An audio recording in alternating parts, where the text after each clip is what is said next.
Conclusión, en sencillo, se ha pedido el arresto provisorio al día de hoy por los 3 delitos.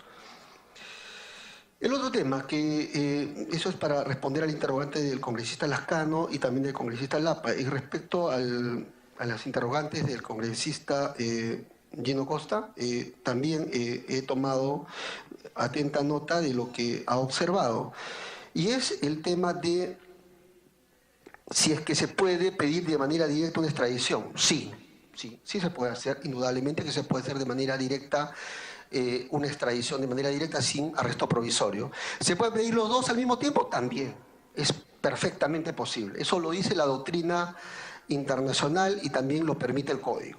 Es decir, se puede pedir directamente arresto provisorio o de manera independiente extradición directa, o las dos cosas al mismo tiempo, extradición más detención preventiva, como es el caso que el día de hoy hemos formulado contra una funcionaria, en el caso Odebrecht, Mariela Huerta Minaya.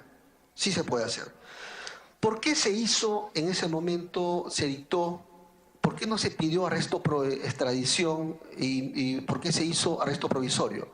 No hay que olvidar que la diferencia entre uno y el otro está en los requisitos que exige uno y otro trámite. Se supone que el arresto provisorio es un trámite rápido, es cautelar. Esa es la idea. Para que no se escape la persona en el país al cual voy a requerir su detención preventiva. Esa es la lógica. De tal suerte que sea aprehendido de inmediato. Esa es la lógica de un arresto provisorio.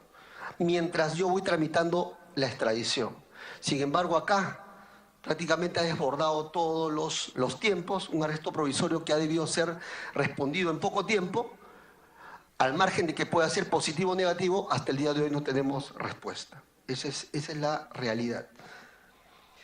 Y el otro tema que había anotado respecto, digamos, al tema de la acumulación, que se me preguntó.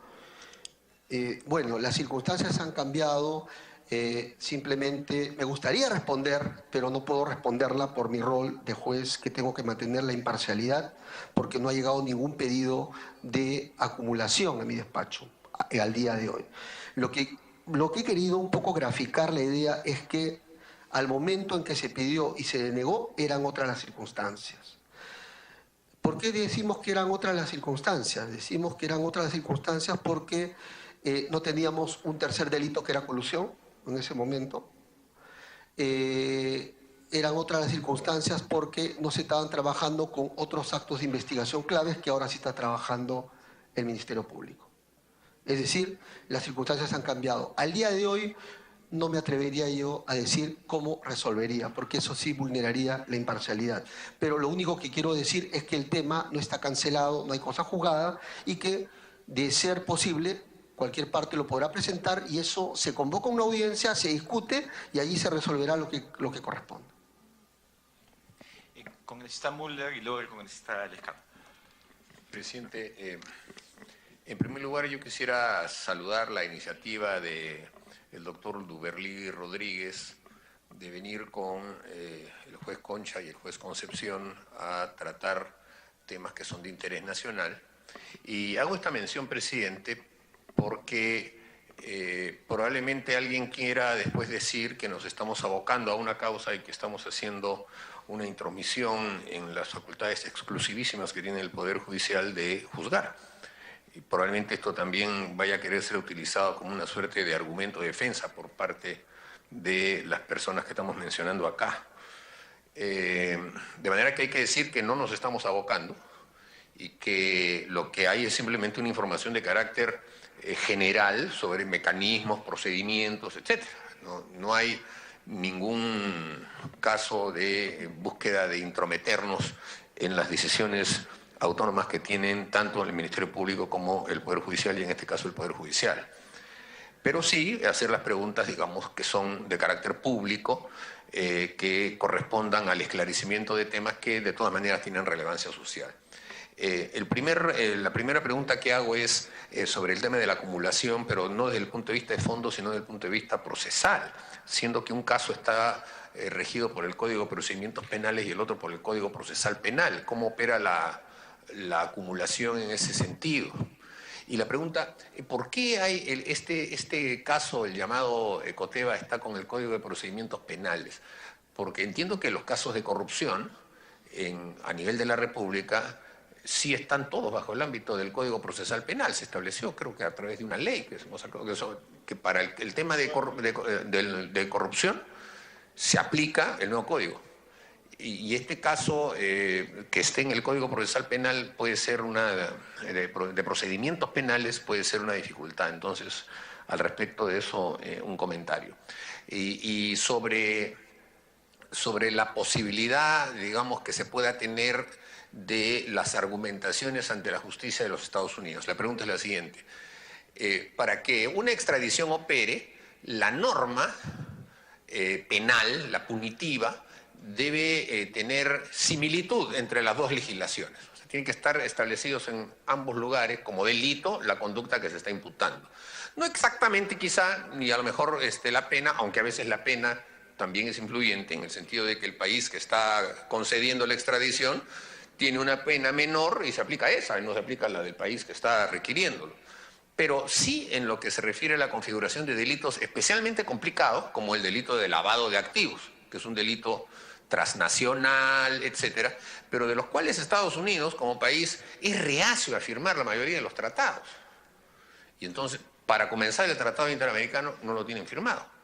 Y entonces, hay posibilidades serias, sólidas, para que la legislación peruana sea suficiente para que el juez norteamericano que vea esta causa pueda considerar que es procedente una extradición. ¿La legislación interna norteamericana es procedente en este tema? ¿Hay una legislación federal o también hay una legislación estatal en Estados Unidos que tenga que ver con esto? Porque hay códigos penales en los distintos estados. Y entonces esa puede ser quizá una complicación, dado el estado en el que se encuentra el expresidente Toledo, que creo que es el estado de California.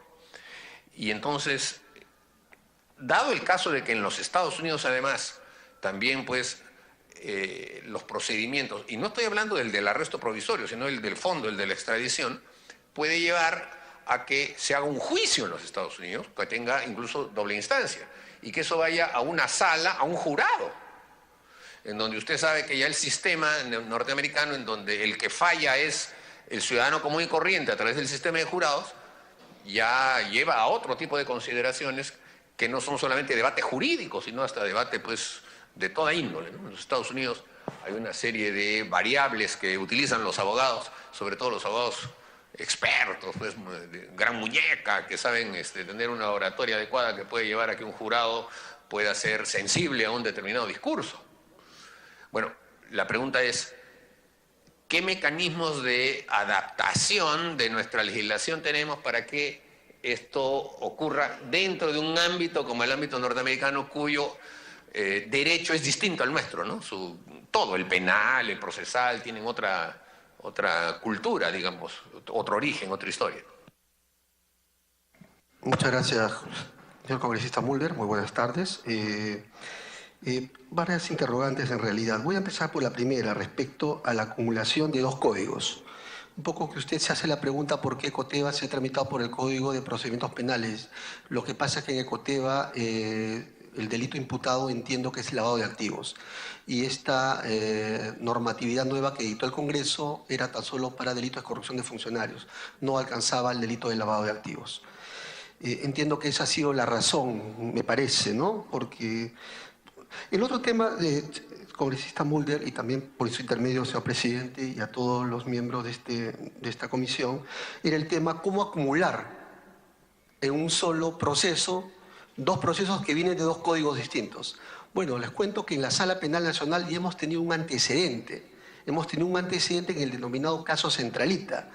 Lo que pasa es que en el caso Nolasco se ha tramitado digamos, bajo el Código de Procedimientos Penales. Y el caso Centralita, como delito de corrupción de funcionarios, bajo el nuevo Código Procesal Penal, bajo la Ley de Criminalidad Organizada. Y en un determinado momento, de acuerdo a la jurisprudencia, mejor dicho, que ha dictado ya la Sala Penal Nacional, hubo un pedido de acumulación de esto. Y justamente se presentó esta problemática. ¿Cómo unir en un solo proceso Dos procesos que venían con códigos totalmente distintos, bajo sistemas procesales distintos, inquisitivo y acusatorio. Y bueno, les cuento cómo pasó. En primera instancia lo denegaron, pero en segunda instancia, les cuento, la Sala Penal de Apelaciones de la Sala Penal Nacional emitió una decisión de 2-1, en donde el voto en mayoría dijo que no podían acumularse dos códigos distintos en un solo proceso. Pero hubo un voto minoritario del doctor Rómulo Carcausto, quien dijo que sí era posible para efectos de la unidad de la investigación. Es decir, es un tema controvertido. Lamentablemente fue a la Corte Suprema, entiendo, sin embargo no llegó a admitirse la casación. Hubiera sido interesante que se define el tema, pero por lo pronto ese es el antecedente próximo que tenemos en un caso de cómo unir dos procesos que vienen de dos códigos distintos. El otro tema, sobre el tema de la extradición. Para el tema del arresto provisorio y para el tema de la extradición, obviamente hay un principio básico que hay que observar, como lo anotó el congresista Mulder, el principio de doble incriminación, es decir, que el hecho imputado sea delito en Perú y en los Estados Unidos. Bueno, sobre ese tema el sistema de justicia en realidad ya ha venido trabajando. El Ministerio Público ha cumplido, por lo menos respecto a otros investigados, respecto a lo que me interesa destacar, las conductas delictivas, ya se ha venido trabajando de que, por ejemplo, el delito de tráfico de influencias tiene un equivalente en Estados Unidos. En Estados Unidos tienen como una suerte de código penal y procesal penal al mismo tiempo, que está en el título 18, y donde se trabaja el delito de bribery, que le llaman ellos, es decir, el delito de soborno a funcionarios públicos, y en donde ha previsto un sinnúmero de conductas delictivas, y dentro de eso, aparentemente, hay figuras equivalentes al tráfico de influencias y también al delito de colusión. Y respecto al lavado de activos, también tenemos un equivalente dentro de este código, que le llaman ellos el laundering of monetary, algo así, donde también se criminaliza el tema del lavado de activos. Es decir, sí tenemos tipos penales equivalentes en los Estados Unidos a los que podría pedirse una extradición o un arresto provisorio. Pero con cargo, se está trabajando, como le digo, el sistema de justicia está trabajando, no solamente como es bien sabido, yo estoy bajo el nuevo código, quien está trabajando este tema bajo el sistema, bajo la lógica de que es quien impulsa el proceso, el Ministerio Público. Justamente ha alcanzado los códigos y las normatividades correspondientes sobre el tema. El congresista Lescano. Una precisión muy corta, señor presidente. Los documentos de la prisión preventiva ya se entregaron al Departamento de Estado de Estados Unidos y a su vez al juez, ¿o cuál es el estado actual de ese pedido de prisión preventiva? Eso quisiera que se diga expresamente. Y lo segundo, doctor Carhuancho, el caso del señor Burga. ¿Por qué fuimos tan rápidos ahí y ahora hay tanta demora?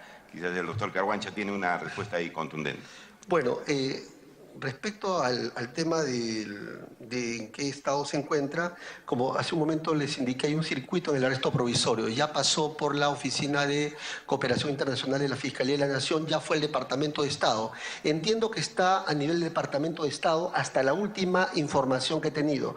Está, me parece, a punto de pasar al juez, porque creo que ya luego pasa al fiscal, y el fiscal es el que lleva el caso al juez, porque allá rige el sistema acusatorio. Sí, ese es el estado actual. Y respecto al señor Burga, sí, lo que pasa es que en materia de cooperación judicial internacional funciona a veces este principio de la reciprocidad, o sea, en la medida en que yo atiendo tus pedidos, también debes atender los míos. Obviamente que hemos visto, tenemos casos, en el caso Burga, donde se atendió con presteza. Es más, mi despacho más o menos hace 3 meses atendió de manera rápida también un pedido de los americanos. ¿Y saben cómo viene un pedido de los americanos? Les cuento, donde me pidieron incluso allanamiento, bueno, ya es público porque ya no es reservado, me pidieron incluso levantar información de bancos y me pidieron también allanar inmuebles, un inmueble para poder incautar determinadas especies en oro, y la orden del juez venía en una sola página, nada más, ni siquiera venía todos los elementos de convicción como nos piden a nosotros. Y eso también es una realidad. Yo creo que en todo caso, eso con cargo a trabajarlo. Yo soy de las personas de que estamos trabajando en este tema y todo el sistema está trabajando en este tema del arresto provisorio y probablemente de la extradición. Y yo sí creo yo que el sistema de justicia asume responsabilidad. Yo asumo la responsabilidad y por eso que trato de que el sistema de justicia trabaje como un reloj para que esto pueda salir de la mejor manera. Sí, concede la palabra una interrogante y luego al presidente. Gracias, señor presidente. Señor presidente, después de estas absoluciones de los señores magistrados, yo quisiera que vuestro despacho cite al fiscal de la Nación a fin de que nos explique, porque la parte del proceso, ¿no? Con el modelo Código Procesal Penal, es el fiscal o el Ministerio Público. Entonces, para ambos casos, como también el magistrado que nos ha absuelto las preguntas, señala que el Ministerio Público no está cumpliendo sus funciones. Entonces, también que nos explique cuál es el trabajo que están haciendo al respecto de este caso. Yo conversaba con Tania, nosotros tenemos mala experiencia, ¿no?, del señor Telmo Hurtado. La extradición ha durado como 25 años para traerlo a este acusado de Estados Unidos. Entonces, no vaya a pasar así igualito, de que no van a hacer bien la extradición, va a demorar tantos años, 10 años, 15 años, 20 años. Eso es lo que va a pasar. Muchas gracias, señor.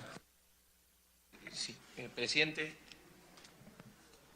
Bueno, solamente para hacer algunos comentarios complementarios a lo que ha dicho el doctor Richard Concepción Carguancho. Sobre el tema del señor Burga, yo he sido parte de la sala penal permanente que resolvió este tema. No es que tampoco nosotros somos mesa de partes, ni menos ellos van a ser mesa de parte nuestra, o sea que por el hecho que le hacemos el pedido ya se va a aceptar automáticamente, no.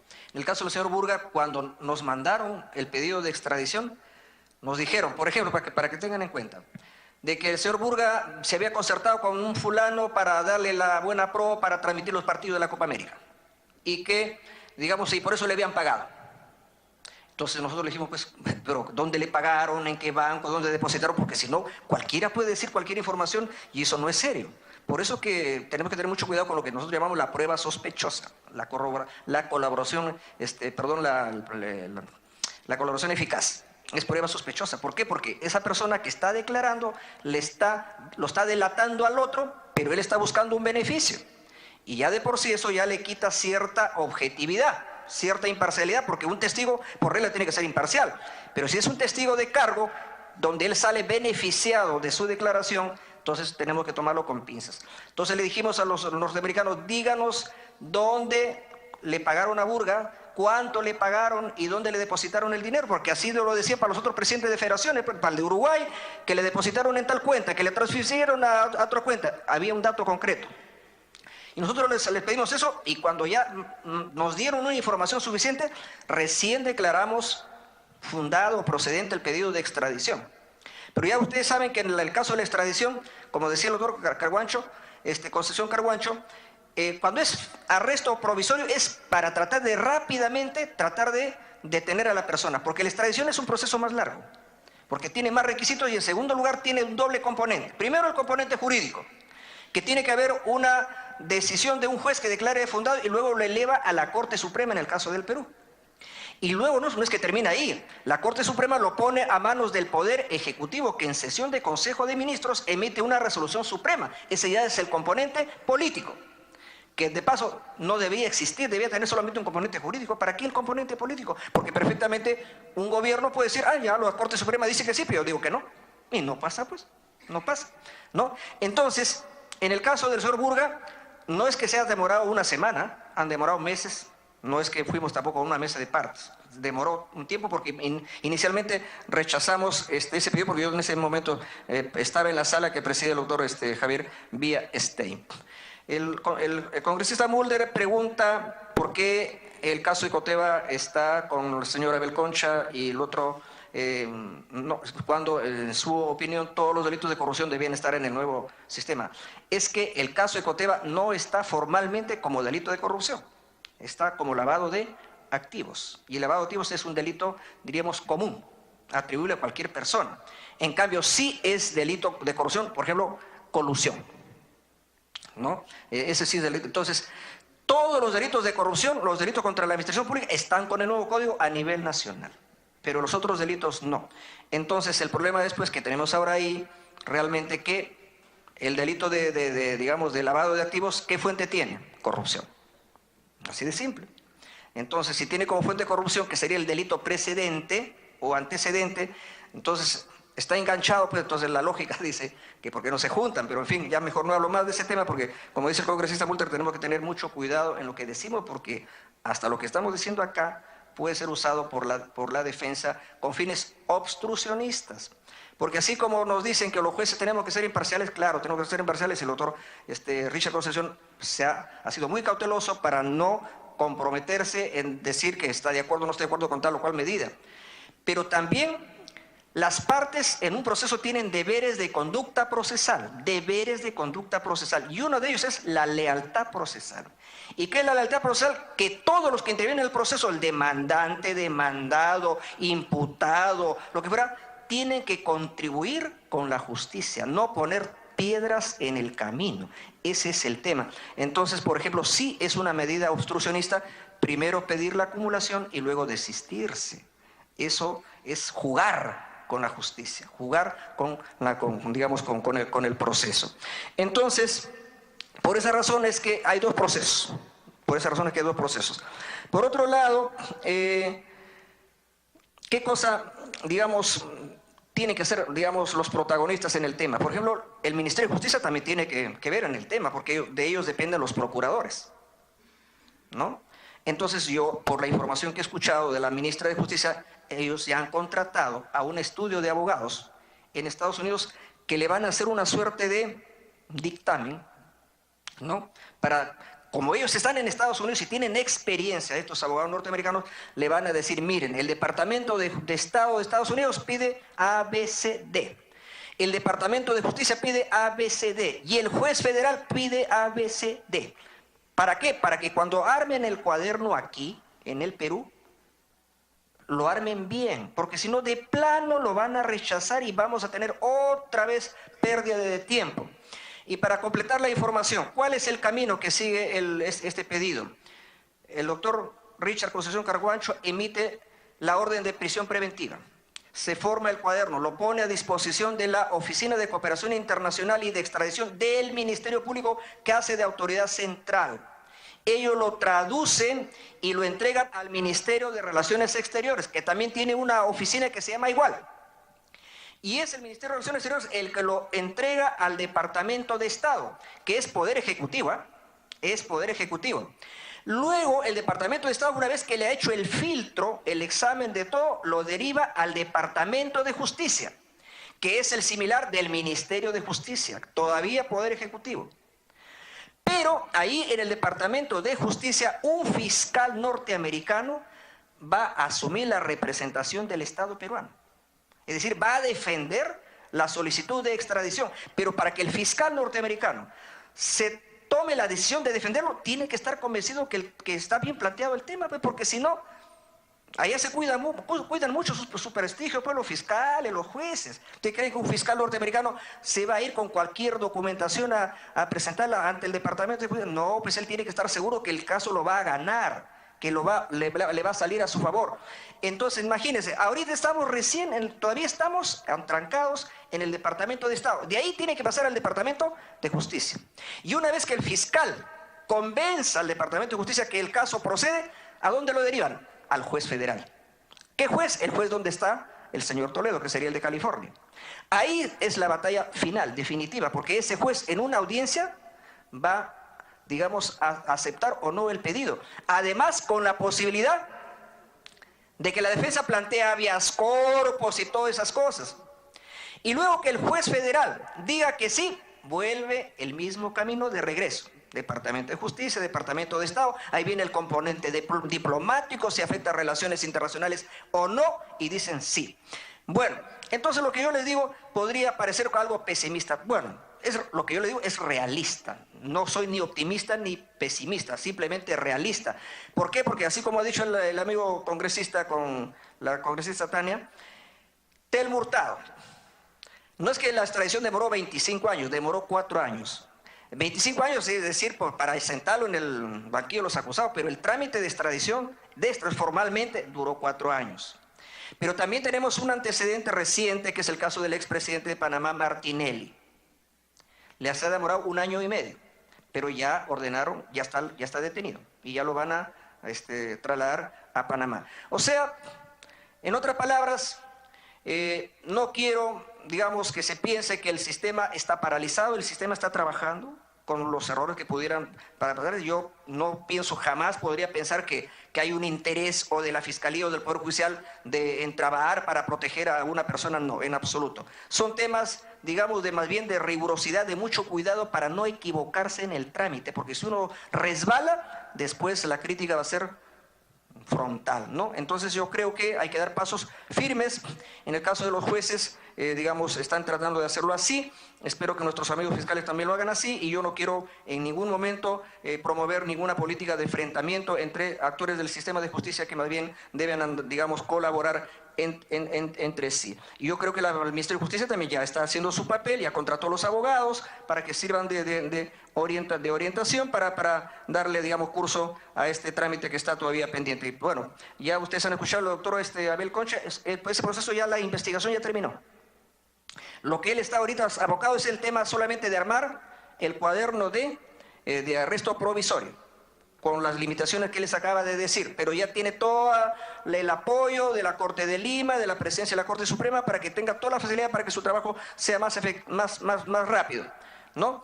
Y con lo que le respondan o no le respondan los fiscales, él tomará la decisión que corresponda. Yo no puedo, digamos, darle ninguna orientación en ese sentido, porque sería intromisión en sus labores jurisdiccionales. Y luego él elevará el expediente, caso de Coteva, si es que todavía no se acumulara, por decir, lo elevará a una sala superior penal de la Corte de Lima, que lo derivará a a un fiscal superior, quien formulará acusación o no formulará acusación. Si formula acusación, habrá juicio oral, en el caso de Coteva, con una Corte de Lima, con el Código de Procedimientos Penales del 40. Y mientras tanto sigue avanzando el otro caso Odebrecht, donde la figura central es la Fiscalía, porque quien investiga ahí es el señor Hamilton Castro, y donde el juez Richard Concepción, ahí él no va a juzgar, él solamente resuelve medidas cautelares y controlará la etapa intermedia cuando haya acusación eventualmente, se llama etapa intermedia, y luego ya se derivará a los jueces de juzgamiento. Es decir, eso es lo que está ocurriendo, y bueno, esperamos que en el camino estas cosas se vayan arreglando y la justicia al final diga su palabra. Gracias, presidente. La colega Tania Pareona había pedido el uso de palabra y luego el congresista Lescano. Sí, presidente, muy concreto. Yo me adhiero a este pedido, a que el fiscal de la Nación pueda acudir a la sesión de esta comisión para complementar de la información que hace falta, ¿no? Y tener la información completa y saber cómo esto va a tener un conducto creemos todos los peruanos positivo en aras de en algún momento tener luces de justicia en nuestro país, porque en nuestro país no solo se van aquellos que luego son acusados después de fugarse, sino aquellos que tienen sentencia. Hemos asistido a la última lectura de sentencia del caso Cabitos y resulta que, dado la lectura, hace una semana y un poco más, los sentenciados ya se habían fugado a saber dónde, a México o Estados Unidos. Tenemos que asegurar y tomar medidas de acción para prevenir que aquellos que ya tienen una sentencia condenatoria eviten pues fugarse del país, porque si no, en todo caso se burlan de nuestra justicia, se burlan de la justicia peruana y no tenemos medidas de acción oportuna, ¿no? Porque la verdad sí nos llamó muchísimo la atención, porque después de 34 años de tener a los familiares esperando justicia, se da la lectura, al día siguiente está dentro de los declarados como reo contumaz y nos enteramos que hace una semana antes ya los señores se habían fugado. Esto sí nos llama muchísimo la atención, porque estamos hablando de justicia. En este caso particular, el caso Ecoteva y Odebrecht, que creo que se configura en lo mismo, porque son personas que se burlan de la justicia, se van del país, tienen derechos plenos en otros territorios y sin embargo aquí en el país los peruanos seguimos creyendo que y confiamos en que la justicia debe buscar y debe asegurar el retorno de quienes tienen que dar cara a la justicia, ¿verdad? Eso, presidente, gracias. Gracias, congresista Lescano.